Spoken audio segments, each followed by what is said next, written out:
Assalamualaikum warahmatullahi wabarakatuh. Saya di sini akan mempresentasikan tentang pertumbuhan dan perkembangan anak serta pengaruhnya dalam belajar.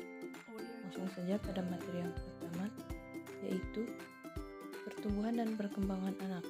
Pengertian: pertumbuhan dan perubahan yang dialami individu dalam aspek jasmani atau fisik, dan perubahan itu bersifat kuantitatif dan terbatas pada perubahan individu dalam proses pematangan. 2. Perkembangan merupakan suatu perubahan yang dialami individu secara alamiah menuju suatu fase yang lebih sempurna dan terus berlanjut sampai akhir hayat, serta akan mengalami suatu penurunan pada masa tertentu. Dalam pertumbuhan dan perkembangan pasti ada perbedaan. Perbedaan dari pertumbuhan yaitu pertumbuhan merujuk kepada perubahan khususnya aspek fisik. Perbedaan dari perkembangan itu yaitu perkembangan berkaitan dengan organisme sebagai keseluruhan. Yang selanjutnya, karakteristik anak didik. Yang pertama, memiliki rasa keingintahuan yang besar. Yang kedua, memiliki pribadi yang unik. Ketiga, berpikir konkret. Keempat, egosentris. Kelima, senang berfantasi dan berimajinasi. Berjiwa petualang, belajar banyak hal menggunakan tubuh, memiliki daya konsentrasi yang pendek, masa belajar yang paling potensial, mudah sekali frustasi. Selanjutnya, proses perkembangan yang berhubungan dengan belajar anak. Yang pertama, development atau perkembangan motor, merupakan perkembangan progresif dan berhubungan dengan aneka ragam keterampilan fisik anak atau motor skills. Yang kedua, cognitive development atau perkembangan kognitif. Kognitif adalah perkembangan fungsi intelektual atau proses perkembangan kemampuan atau kecerdasan otak anak. Ketiga, social and moral development, yaitu proses perkembangan mental yang berhubungan dengan perubahan-perubahan cara anak dalam berkomunikasi dengan objek atau orang lain, baik sebagai individu maupun sebagai kelompok. Materi selanjutnya yaitu anak dan kehidupan sekolah. Permulaan anak memasuki lingkungan sekolah, maka pada waktu itulah permulaan anak mengenal sekolah. Anak akan mengenal sekolah sebagai tempat berkumpulnya anak-anak dari berbagai latar belakang kehidupan.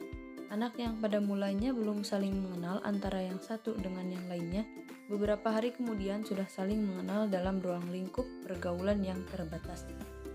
Hanya anak-anak tertentu yang dikenal oleh anak, terutama anak-anak sekelasnya. Rasa kesendirian mulai menjauhi anak dan berubah menjadi kehidupan sekolah yang menyenangkan. Begitulah perubahan pergaulan sosial anak di sekolah. Tidak seperti anak yang pernah mengenyam pendidikan di taman kanak-kanak. Anak yang tidak pernah dididik di lembaga prasekolah ini, kemampuan beradaptasinya berjalan lambat. Yang selanjutnya, inteligensi dan keberhasilan anak di sekolah. Inteligensi merupakan salah satu bentuk variasi atau perbedaan dalam individu. Konsep inteligensi sering menimbulkan kontroversi dan debat. Seseorang memiliki kapasitas mental umum yang dapat diukur dan dikuantifikasikan dalam angka. Inteligensi adalah suatu istilah yang populer. Hampir semua orang sudah mengenal istilah tersebut, bahkan mengemukakannya. Inteligensi seseorang ini diyakini sangat berpengaruh pada keberhasilan belajar yang dicapainya. Berdasarkan hasil penelitian, presentasi belajar biasanya berkolerasi searah dengan tingkat inteligensi. Artinya semakin tinggi tingkat inteligensi seseorang, maka semakin tinggi prestasi belajar yang dicapainya. Kemudian materi selanjutnya, anak berbakat dan investasi dini. Anak berbakat adalah mereka yang didefinisikan oleh orang-orang profesional mampu mencapai prestasi yang tinggi karena memiliki kemampuan-kemampuan luar biasa. Mereka menonjol secara konsisten dalam salah satu atau beberapa bidang, meliputi bidang intelektual umum, bidang kreativitas, bidang seni atau kinetik, dan bidang psikososial atau kepemimpinan.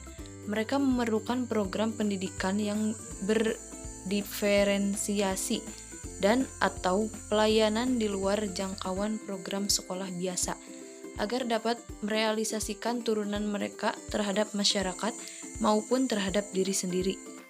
Mungkin hanya itu saja yang dapat kami sampaikan. Terima kasih. Wassalamualaikum warahmatullahi wabarakatuh.